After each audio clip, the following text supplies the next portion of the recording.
Já falei em vídeos anteriores nos acidentes de hipoclorito, no risco que eles representam durante o tratamento endodôntico não cirúrgico. Nós sabemos que é um acidente com características graves, que pode ter um quadro clínico severo e, logicamente, todos nós temos muito cuidado durante os tratamentos endodônticos não cirúrgicos para que nenhum tipo de acidente de hipoclorito com a extrusão de hipoclorito de sódio para além do foramen apical aconteça. Uma dúvida que pode existir é: será que o hipoclorito de sódio pode passar para os seios perinasais?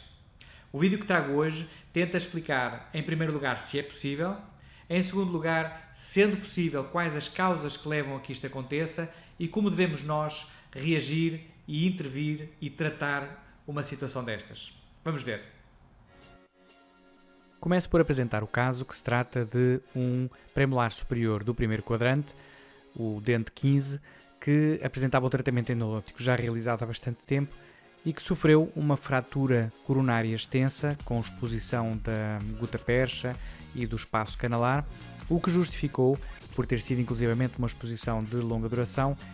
a realização de um novo tratamento endodôntico não cirúrgico com o objetivo final de fazer uma reabilitação coronária deste dente com uma prótese fixa. O tratamento iniciou-se de forma bastante corriqueira, com o isolamento absoluto com recurso a um grampo 212, um isolamento unitário, e depois a remoção da gota percha começou por ser feita numa primeira fase com a utilização de uma lima Reciproc R25 para fazer a remoção inicial da gota percha e, sobretudo, uma aproximação cada vez mais rápida à zona mais apical. Todos estes procedimentos foram acompanhados de uma irrigação profusa com hipoclorito de sódio, com o objetivo de ajudar na remoção da gota percha, ir fazendo a desinfecção do canal radicular e, no fundo, permitir que a instrumentação, pela alguma ação lubrificante que o próprio hipoclorito tem, consiga progredir de forma mais fácil.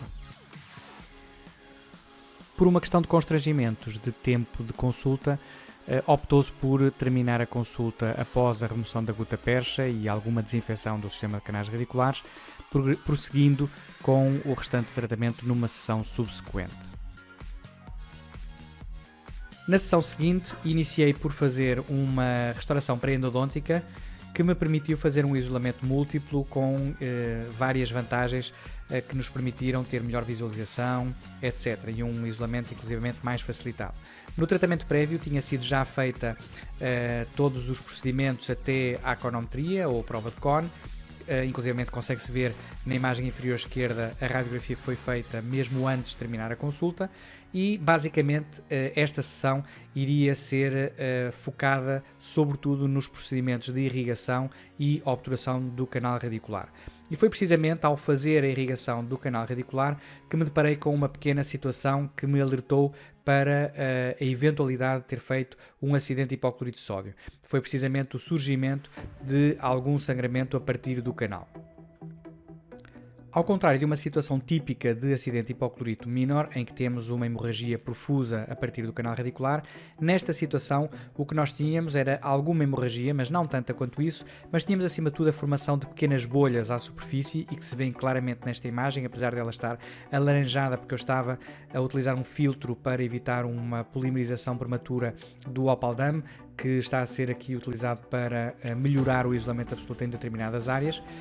e o que de facto se vê é precisamente a presença de ar que se encontra presente no canal radicular e que no fundo vai trazendo à superfície estas bolhas ensanguentadas provocadas pela presença do hipoclorito de sódio. Mas se nós pensarmos no acidente de hipoclorito e sabendo nós que existem vários fatores predisponentes,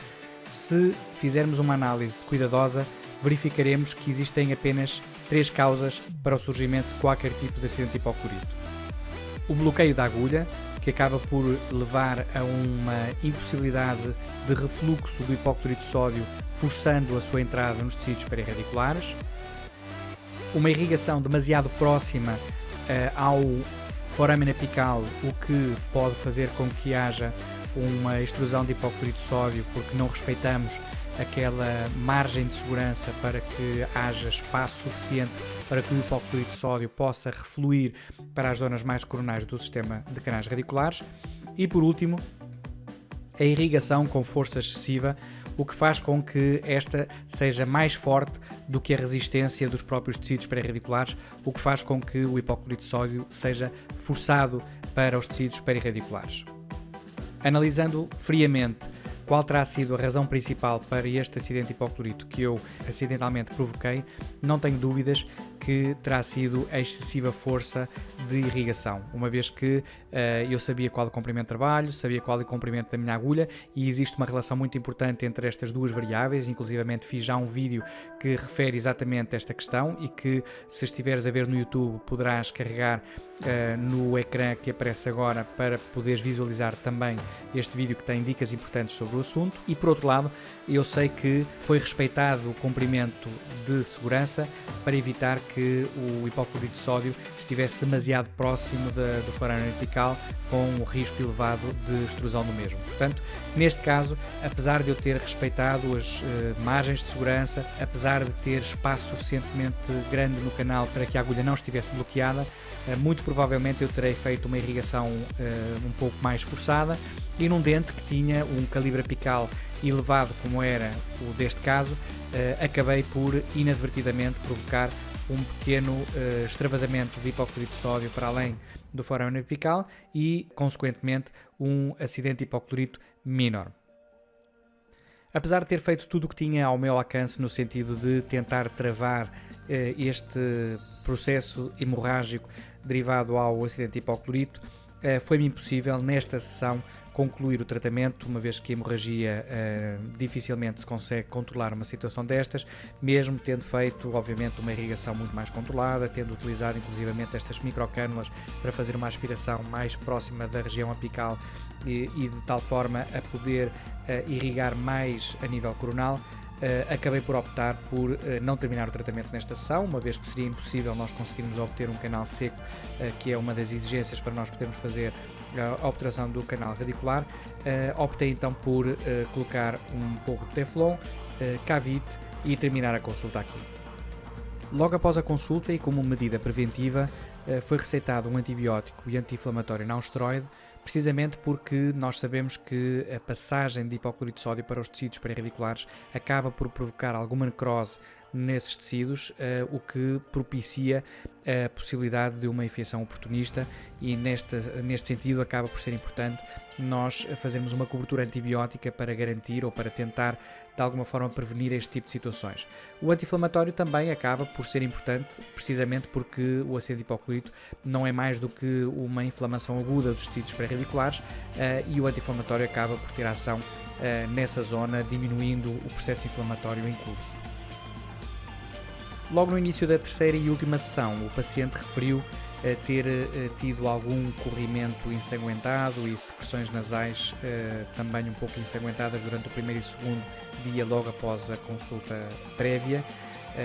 de referir que ele se encontrava muito constipado e talvez isso possa ter sido também um fator que acabou por contribuir um pouco para que estes sinais se tornassem um pouco mais evidentes. De qualquer das maneiras, não foi referida nenhuma dor pós-operatória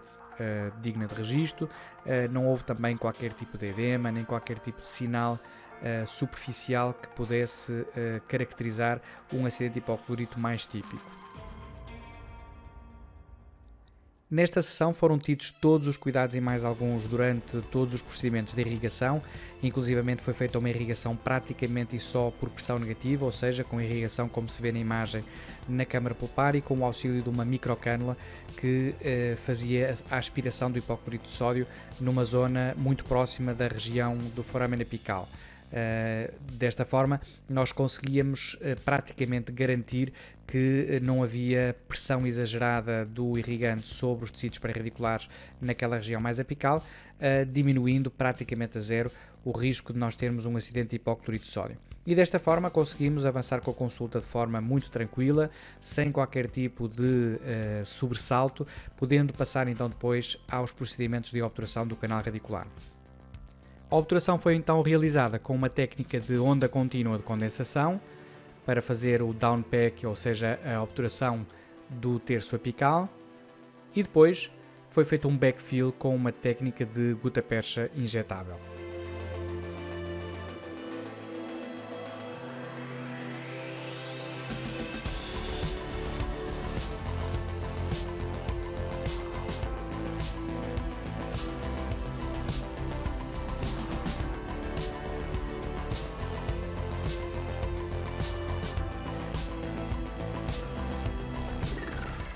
E aqui temos a radiografia final do caso, de notar que eu deixei um espaço livre para a colocação de um espigão intraradicular, uma vez que, como tinha dito no início da apresentação,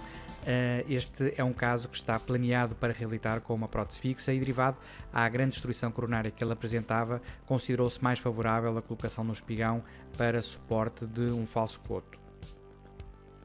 Quais é que são então as 3 grandes lições que nós podemos tirar com este caso que eu apresentei? Em primeiro lugar, que devemos utilizar todas as medidas preventivas para evitar a todo custo ter um acidente de hipoclorito de sódio, seja ele qual for. Em segundo lugar, devemos saber identificar um acidente de hipoclorito, mesmo quando estamos perante uma situação menos comum como esta, em que tivemos a passagem de hipoclorito de sódio para os seios perinasais com um quadro clínico um pouco diferente do normal. E por último, devemos saber como tratar cada uma das situações caso uma situação inadvertida e acidental como esta ocorra. Espero que tenhas gostado deste caso, espero que ele tenha sido útil para que tu possas no futuro estar mais alerta para eventuais situações como esta. E já sabes, se estiveres a ver este caso clínico no YouTube, deixa o teu like, subscreve o nosso canal para saberes em cada momento, sempre que publicarmos um caso clínico novo.